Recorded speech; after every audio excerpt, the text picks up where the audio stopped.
members of the formal stakeholder work group, which we will be publicizing in the coming weeks, and we hope to launch the stakeholder work group's operations also in the spring of this year. We anticipate issuing a request for applications for pilot projects in the fall of this year and expect to have awards issued by December 31st of 2022. Again, this is a $10 million pilot program, and we expect the funds to be awarded by the end of this year. That's the status currently of the Crisis Act. I will move into updates on the hate incidents program, and again, happy to take questions about both of these programs if there are any. The Hate Incident Survivor and Prevention Services program is comprised of a $110 million investment over 3 years to support community-based organizations in providing services to victims of hate incidents and their families, and to engage in prevention activities. The program is being administered by CDSS in consultation with the Commission on Asian and Pacific Islander American Affairs.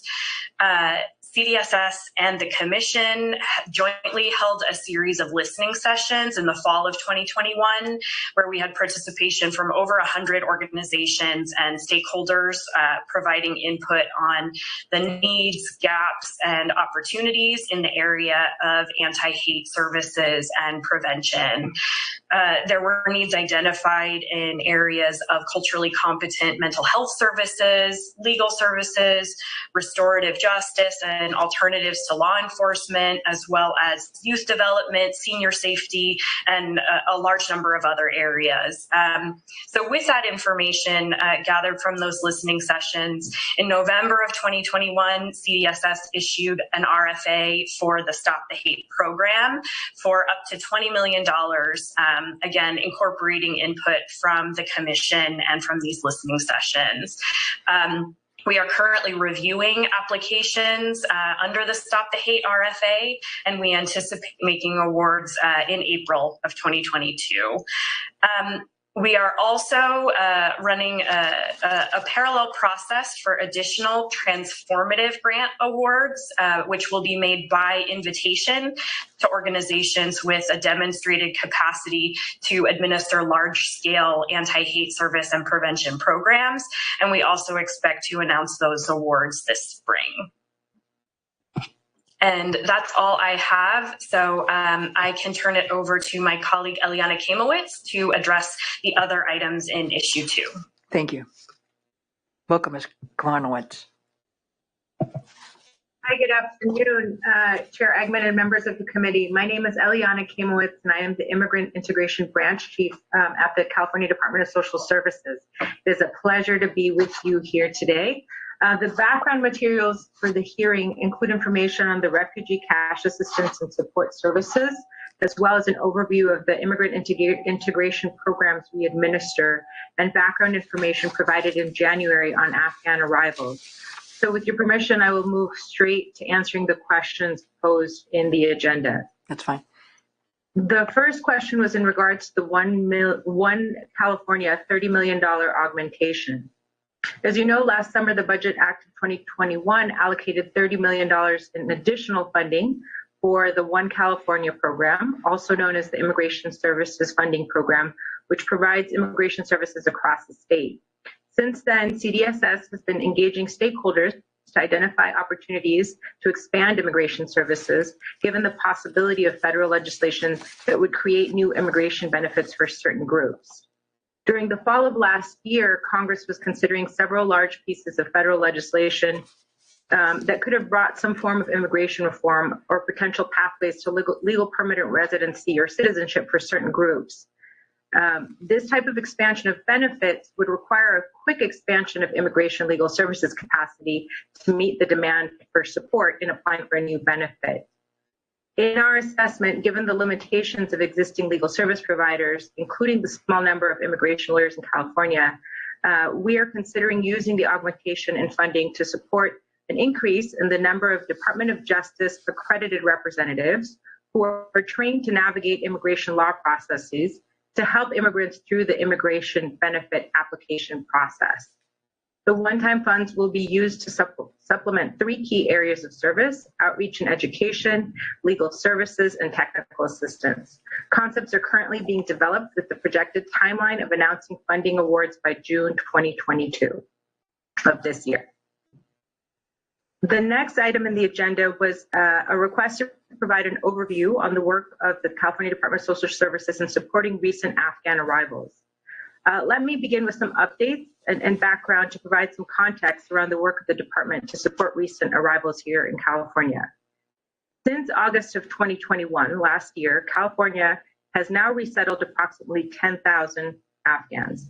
Afghan newcomers have settled primarily in 9 counties, with the largest numbers arriving in Sacramento, San Diego, and Los Angeles counties. The federal government partnered with 24 local resettlement agencies and community partners who are responsible for the initial resettlement of these newcomers. Our Afghan newcomers have experienced several significant challenges in their resettlement process, including delays in the receipt of federal documents, including their Social Security cards and employment authorization documents, limited resettlement agency and community partner capacity to provide resettlement services, and no direct pathway to legal permanent residency, since they're expected to apply for asylum. But perhaps the biggest challenge has been accessing affordable housing. At the department, we are continuously working to address these challenges. With regards to the federal documentation challenge, CDSS has been elevating the difficulties created by the lack of documentation to our federal partners at the U.S. Citizenship and Immigration Services and the Social Security Administration, as well as working with our county partners to find workarounds and streamline access to public benefits. To address the challenges of limited agency and community partner capacity, the department has been coordinating the assignment of short-term federal staffing and supporting connections with volunteer groups. In addition, next month, our department will announce a $10 million state general fund investment to increase services at resettlement agencies and community partners for Afghan arrivals to ensure continued access to case management and other support services. To increase access to immigration legal services for Afghan newcomers who are currently expected to apply for asylum as a pathway to legal permanent residency, the department is leveraging the Immigration Services Funding Program to increase capacity to provide services, and also exploring ways to increase pro bono private attorney involvement, and we expect to receive federal funding for the expansion of these services. To address the housing challenge, the department has been working with the disaster housing consultant, and this month we are launching a housing assistance program that will support the transition of Afghan arrivals to permanent housing. Many Afghan individuals and their families currently in federally or privately funded hotels or other short-term housing facilities, as the resettlement agencies find them long-term housing in the community. The housing assistance program is intended to support resettlement agencies in identifying available units, as well as providing direct rental assistance to eligible households. CDSS will be investing $38.2 million in federal funding for Afghan housing assistance. This funding is part of the federal $79 million Refugee Support Services Award provided by the Federal Office of Refugee Resettlement that California has received to date, specifically to support Afghan newcomers. We may still receive additional ORR funding for this population. Remaining funding may be used to expand employment services, increase housing assistance, or provide additional support services for Afghan newcomers. The department will also be awarding over $6 million in federal funding to school districts for activities that lead to the effective integration and education of children and youth, and providing about $7 million to the California Department of Public Health for refugee health promotion to promote health and well-being of newcomers. As I noted, the federal government has made discretionary funds to provide immediate support to Afghan arrivals. The department is working with local governments in the regions resettling the most Afghans, resettlement agencies, and other nonprofits to identify those immediate needs and the mechanisms to most effectively establish new programs. The federal government has also increased funding for entitlement programs Afghans and other refugees are eligible for, such as refugee cash assistance. These funding augmentations will continue to flow through county social service agencies who administer these safety net programs.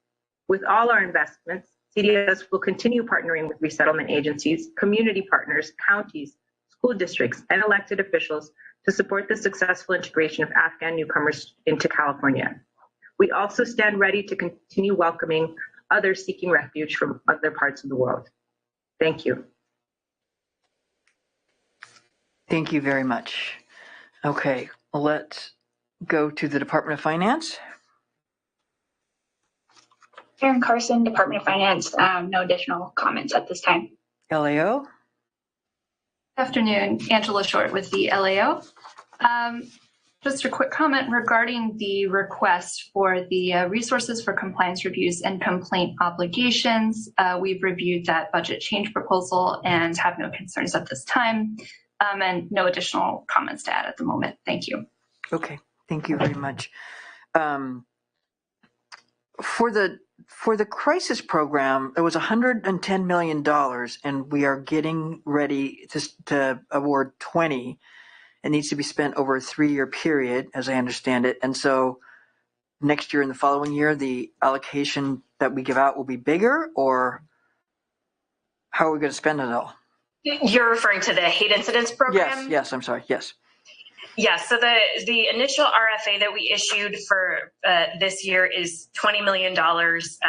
We were allocated $30 million for current year and then 40 each in the next 2 years. Current year, as I said, the RFA for the Stop the Hate program was $20 million. We have another $10 million available that will be allocated for the transformative grants that I mentioned that are by invitation. Between those two processes, we will anticipate allocating the full $30 million for this fiscal year. Then in subsequent years, we will have 40 million and 40 million to distribute. And so the idea is very likely to continue with renewals or augmentations, looking at filling gaps with additional community-based organizations where additional needs are identified. So we do anticipate being able to distribute those additional funding amounts in coming years. Okay, thank you. And all of this, all of these new programs and new attention is being done against the backdrop of the new 988 system. So I always just think that we need to be mindful about how all these things are going to integrate together and loop back around, so we don't have redundancy